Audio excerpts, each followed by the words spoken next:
یہ کہانی ہے ایک کسان کی جو ہل چلاتا ہے، محنت کرتا ہے اور ہل چلا کر بیج بوتا اور ان کو پانی دیتا ہے اور پھر ان کی دیکھ بھال کرتا رہتا ہے۔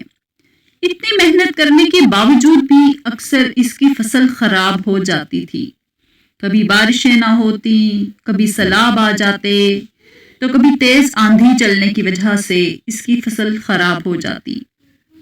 اس بات پر کسان بڑا پریشان ہوتا تھا۔ ایک دن وہ کسی درخت کے نیچے بیٹھ کر اپنی خراب فصل کو دیکھ رہا تھا۔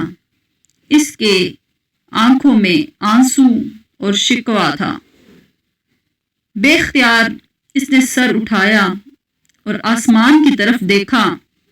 اے خدا، لوگ کہتے ہیں کہ تو سب سے بڑا ہے، سب کا مالک ہے، تو ہی اس دنیا کے نظام کو چلا رہا ہے، لیکن مجھے تو لگتا ہے کہ تجھے یہ بھی نہیں پتا کہ فصل کیسے اگتی ہے، اس کو کس چیز کی ضرورت ہوتی ہے، اسے پانی چاہیے اور کب دھوپ۔ اگر آپ کو یہ سب پتہ چل جائے تو بے موسم آپ اتنی بارشیں، آندھیاں اور یہ کبھی نہ آئے۔ آپ کو نہیں پتا کہ اس کی وجہ سے ہمیں کتنا نقصان اٹھانا پڑتا ہے، کسانوں کو کتنی مشکل ہوتی ہے۔ اگر میرے پاس اختیار ہوتا، میرے ہاتھ میں یہ طاقت ہوتی کہ جیسا میں چاہوں ویسا موسم ہو جائے، پھر میں آپ کو دکھاتا کہ فصل کو کیسے اگایا جا سکتا ہے۔ درخت کے نیچے بیٹھا یہ دل میں سوچ ہی رہا تھا کہ اچانک اوپر سے آواز آئی، غیب سے آواز آئی کہ اے بندے، میں تجھے یہ طاقت دیتا ہوں، جیسا تو چاہے ویسا موسم کر کے اپنی فصلوں کی دیکھ بھال کر سکتا ہے، ان کی مرضی کے مطابق دھوپ اور پانی دے سکتا ہے۔ کسان یہ سن کر بڑا خوش ہوا، اس کی تو دل کی جیسے مراد پوری ہو گئی ہو۔ کچھ دن گزرے تھے تو اس نے کھیت میں گندم اگانے کی تیاری شروع کر دی تھی۔ اب کسان کے پاس وہ طاقت تھی، جیسے وہ چاہتا ویسا موسم اپنے کھیتوں پر لا سکتا تھا۔ تو اس نے بارش، آندھی، طوفان کچھ بھی اپنے کھیتوں پر آنے نہ دیا اور تیز طوفان، آندھی سے اپنی فصل کو بچایا۔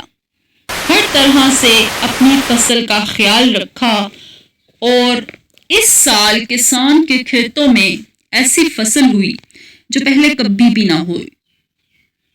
دل ہی دل میں کسان بہت خوش ہو رہا تھا کہ اب میں خدا کو بتاؤں گا کہ اس کو کہتے ہیں طاقت کا صحیح استعمال۔ کچھ ٹائم اور گزرنے کے بعد فصل پکنے کے لیے بالکل تیار ہو گئی۔ کسان خوشی خوشی فصل کاٹنے کھیت میں پہنچ گیا اور جیسے ہی اس کی نظر اس کی بالیوں پر پڑی تو پریشان ہو گیا، کیونکہ بالیاں اندر سے خالی تھی۔